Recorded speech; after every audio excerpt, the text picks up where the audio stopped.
안녕하십니까? 스피치가 스펙을 이긴다의 저자 공미정입니다. 우리 곁에 왔던 성자, 사람에게 행복을 주는 김수환 추기경 이야기, 서교 출판사. 오늘은 10번째 낭독 시간입니다. 읽어드릴게요. 언론과 언론인을 사랑하셨던 추기경, 김지영. 내가 김수환 추기경을 처음 알았던 것은 서울 동성중학교 3학년 때였다. 동성중고등학교의 새 이사장님으로 오셨던 것이다. 동성학교는 천주교 서울대교구의 학원 법인으로서 서울대 교구장은 당연직 동성학교 이사장직을 맡게 되는데 그해 봄에 김추기경이 서울대 교구장 임명을 받으셨다. 그때가 1968년. 은퇴한 노기남 대주교의 뒤를 이어 46세에 주교에서 대주교로 승풍과 함께 제12대 서울대교구장이 됐다. 그에 앞서 김추기경은 마산교구 초대 교구장으로서 주교가 될 때에도 44세의 젊은 나이로 주교단의 막내 역이었으며 불과 2년 만에 서울대 교구장이 되신 것이다. 그리고 1년 뒤 1969년 4월 이번에는 추기경에 임명되었다. 당시 47세, 전세계 추기경 134명 가운데 최연소였다. 교황을 보필하고 교황 선거권과 피선출권을 갖는 고위 성직자, 한국 교회의 높아진 위상을 보여준 한국 천주교회 2세기 만의 큰 경사였다. 나는 당시 선생님들과 신자인 친구들이 큰 경사라면서 정말 훌륭한 분이라고 하는 말들을 들었다. 하지만 나는 왜 경사인지, 왜 훌륭한 분인지 전혀 이해하지 못했다. 그도 그럴 것이 나는 그때까지 천주교와 아무런 인연이 없었던 것이다.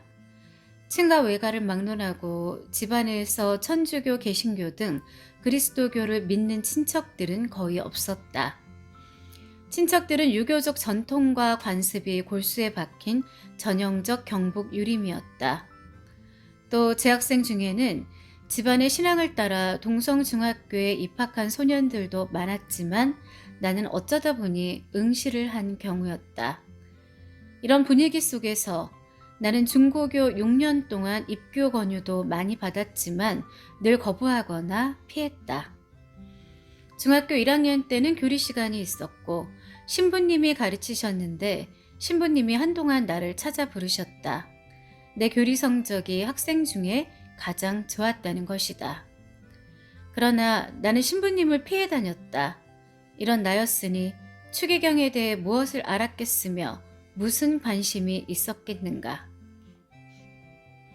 동성학교 문예반 활동하며 추기경을 뵙다. 그러다 바로 면전에서 추기경을 뵙게 되는 기회가 생겼다. 나는 고교 때 문예반 활동을 했는데 2학년 때 1970년 김추기경의 서임 이듬해 교재 편집과 제작을 맡아 하면서 동성 선배들의 언론인 모임 해화클럽을 탐방하는 특집을 기획했다. 때마침 12월 연말 해화클럽의 송년회가 명동 은행집회소에서 열리니 그곳으로 오라는 전가를 받았다. 나는 해화클럽 송년회에 취재차 갔다가 뭐라 말할 수 없는 감화를 받았다. 먼저 김추기경께 직접 인사를 드린 일이다. 추기경은 환한 얼굴로 반갑게 인사를 받으시면서 나의 30년 후배시구먼 하고 웃으셨다.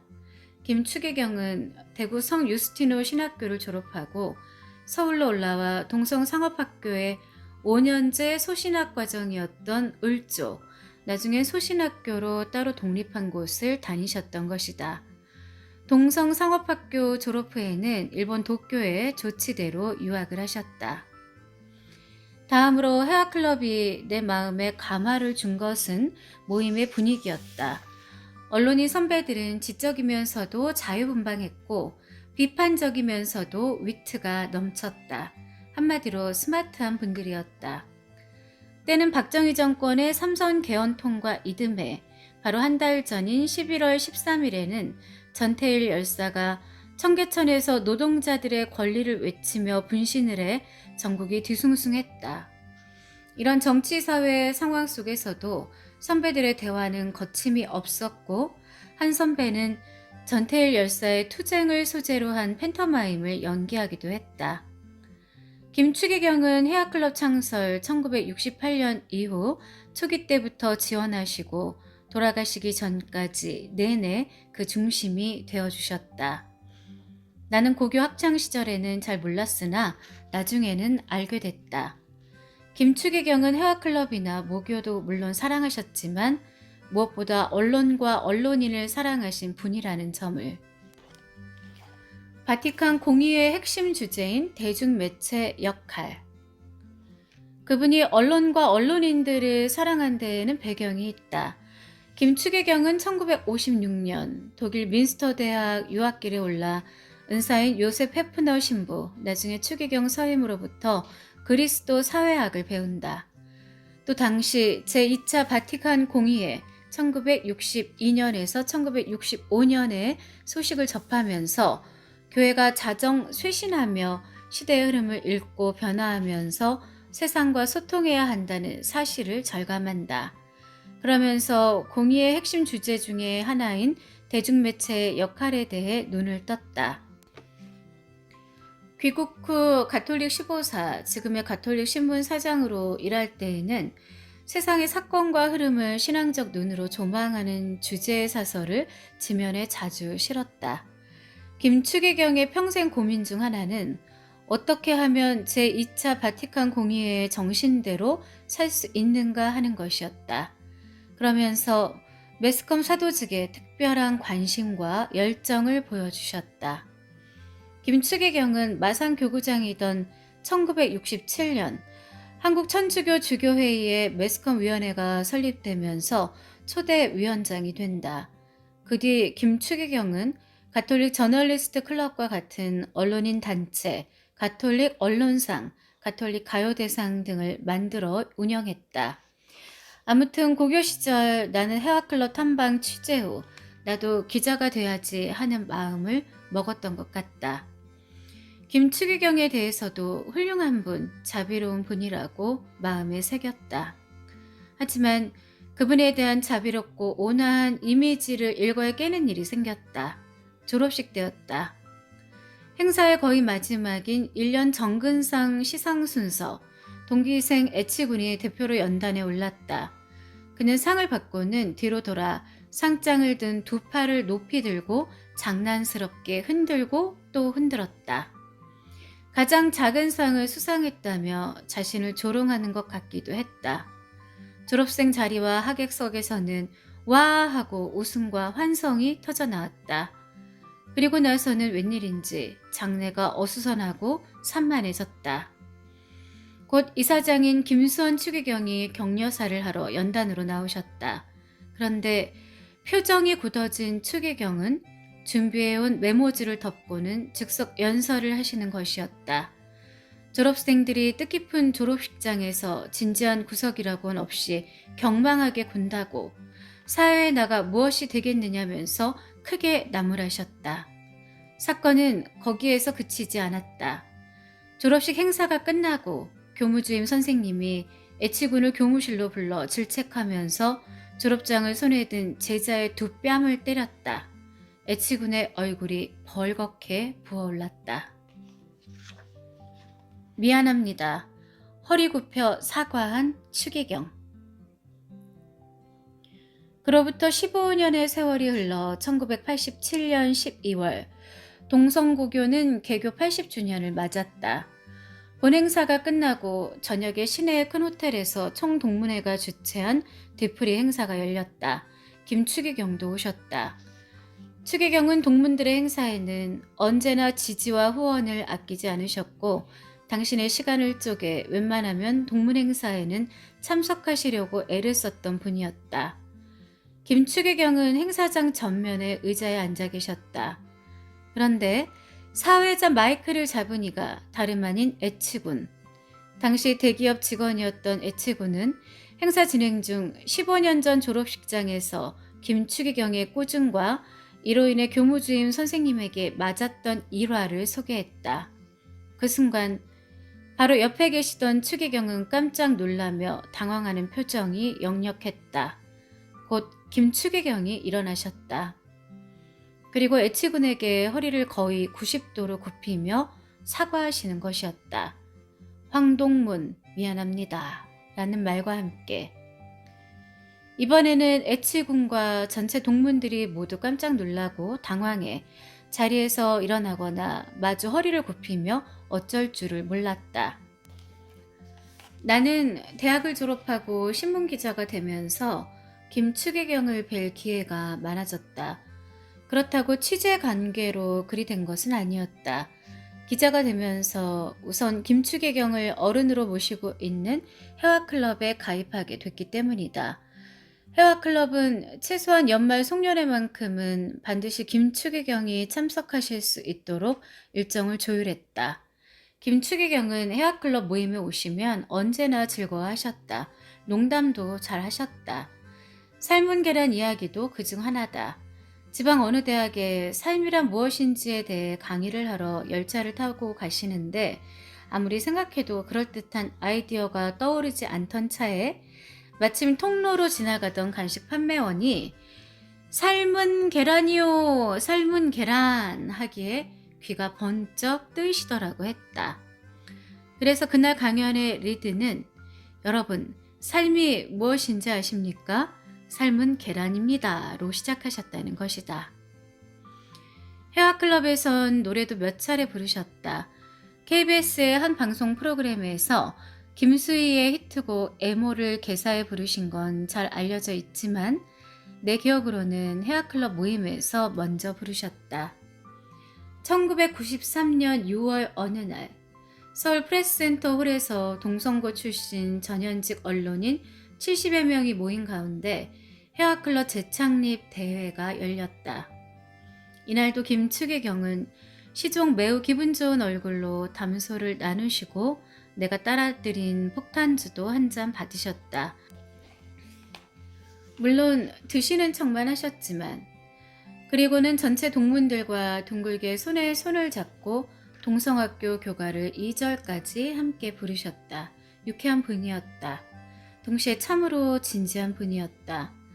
모임에 오시면 유쾌하게 대화를 나누시면서도 반드시 언론의 책임, 언론인의 자세에 대해 외국 동향이나 국내 문제, 2차 바티칸 공의회 정신과 연관지어 한 가지쯤은 짚으며 당부 말씀을 하셨다. 공권력을 투입하려면 지금 나를 밟고 가라. 김추기경이 진지하게 말씀하실 때는 정말로 온 세상이 진실해지는 느낌이었다. 1987년 명동 성당에서 박종철 군 추모 미사 때 당국을 향해 외친 말씀은 모두가 기억하고 있다. 공권력을 투입하려면 지금 나를 밟고 가라. 또 김추기경이 평화방송 평화신문에 이렇게 말씀하실 때다. 1970년에서 80년대 격동기를 헤쳐나오는 동안 진보니 자경이니 하는 생각을 해본 적이 없다. 정치적 의도나 목적을 두고 한 일은 더더욱 없다. 가난한 사람들, 고통받는 사람들, 그래서 약자라고 불리는 사람들 편에 서서 그들의 존엄성을 지켜주려고 했을 따름이다. 그것이 가난하고 병들고 죄 지은 사람들에게 둘러싸여 사시다가 마침내 목숨까지 십자가 제단에 바치신 예수 그리스도를 따르는 길이라고 믿었다. 나는 기자로서는 단 한 차례 김추기경을 만나 뵈었다. 경향신문 편집국장으로 일하던 2003년 11월 3일 김수환 추기경을 인터뷰한 것이었다. 당시 김추기경은 어떤 언론과도 접촉을 하지 않고 있었다. 잘은 모르겠지만 전후 상황을 미루어 짐작건대 언론 매체들이 김추기경의 말씀을 아전인수격으로 해석해 보도했기 때문이 아닐까? 나는 그렇게 생각하고 있었다. 그러고는 어떤 언론과도 일절 만나지 않는 김수환 추기경을 인터뷰해 신문에 단독 보도한다면 그것도 큰 보람일 것이라는 기자의 본능이 꿈틀거렸다.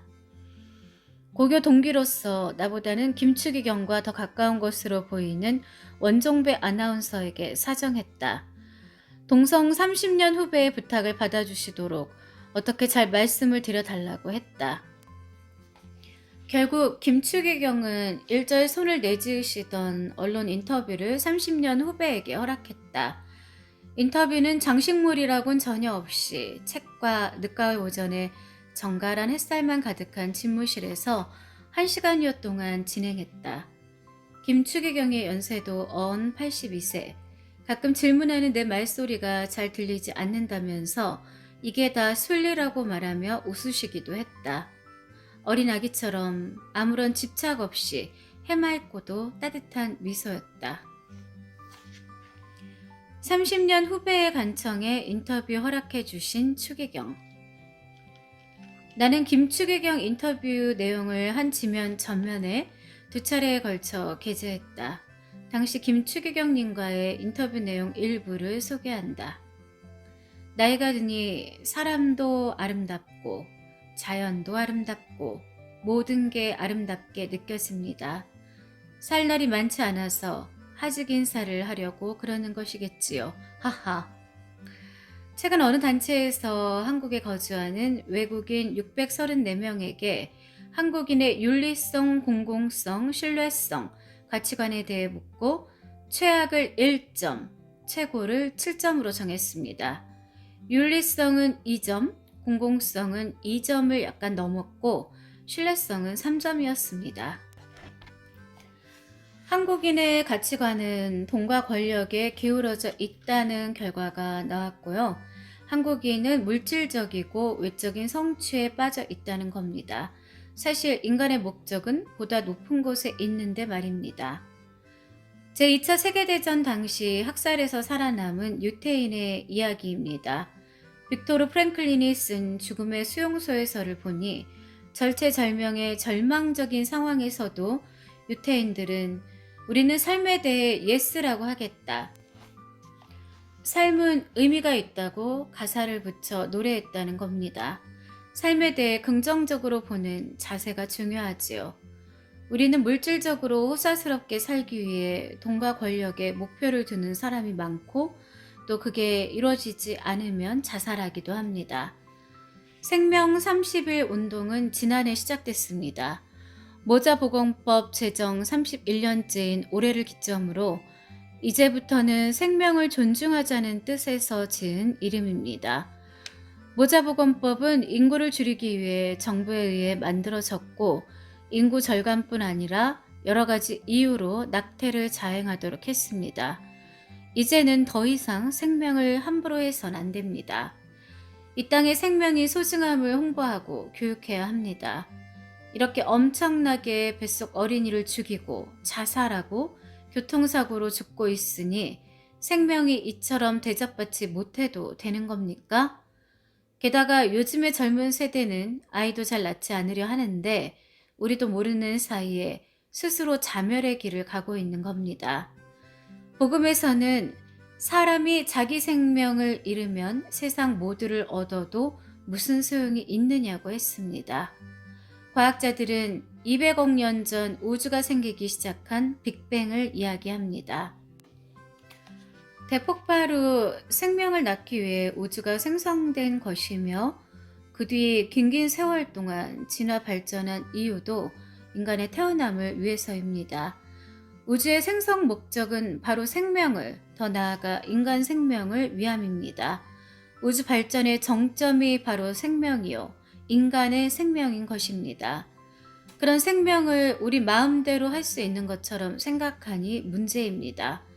요즘 정치 경제적으로 어려움이 많다고 하지만 사실상 가장 큰 문제는 생명의 소중함을 잃어버린 것입니다.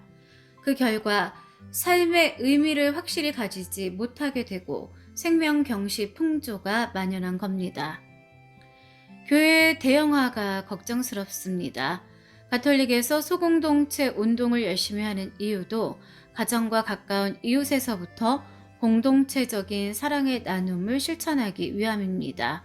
부부, 부모와 자식, 이웃 간에 함께 기도하고 서로 걱정을 나누는 소공동체가 많아져야 그런 문제가 해결됩니다. 가난에 대물림은 정부 차원에서 방지해야 합니다. 집을 지어도 가난한 이를 우선으로 지어주고 정책적으로 가난한 이가 희망을 갖도록 정부가 노력해야 합니다. 정치인들도 선거 때만 국민에게 굽실거리지 말고 언제든 가난한 사람에게 봉사하는 사람이 되어 주십시오. 요즘 성직자나 일반 시민들 중에서 어려운 이들의 손을 잡고 함께 하려는 이들이 적지 않습니다. 이런 이들도 주위에 있으니 인생이 어렵더라도 절망하지 마시고 유태인처럼 최악의 경우에도 삶의 의미를 찾읍시다. 내 사진은 하늘나라로 가는 표라고 생각하시오. 원래 소식인데 늙을수록 더욱 소식합니다. 죽지 않을 만큼만 먹어요. 김추기경은 다시 해맑은 미소를 지었다. 그러면서 취재진에게 당신의 얼굴 사진이 든 열쇠고리와 묵주를 선물했다. 정치하는 이들은 표를 얻기 위해 자기 사진을 돌리지만 내 사진은 하늘나라로 가는 표라고 생각하시오. 하하. 나는 천주교 신자의 처지로 김추기경을 만나기도 했다. 천주교에 대해서는 동성학교를 졸업했다는 것 외에 아무런 인연도 없고 아무것도 몰랐던 나는 전혀 뜻밖에도 미국 클리블랜드에 연수 중이던 1995년 부활절 그곳 한인 천주교회에서 세례를 받았다. 천주교 신자인 어떤 교민이 내 등을 성당 안으로 떠밀었고 그로부터 6개월간 교육을 받은 뒤였다. 그리고는 귀국해서도 또 등이 떠밀려 경향신문 교우회장, 가톨릭 신문 출판인 협회장, 가톨릭 언론인 협의회장 등을 차례로 맡게 됐다. 가톨릭 언론인 협의회 회장 일을 보고 있던 2008년 전현직 회장들과 함께 해화동 주교관에 계시던 해화동 할아버지를 찾아뵈었다. 살아계신 김추기경을 직접 뵌 것은 그때가 마지막이었다. 그 이듬해 2월 김추기경은 선종하셨다. 나는 명동성당 대성전에 안치된 김추기경을 찾아뵙고 그 뒤로는 늘 가슴속에 모시며 뵙고 있다.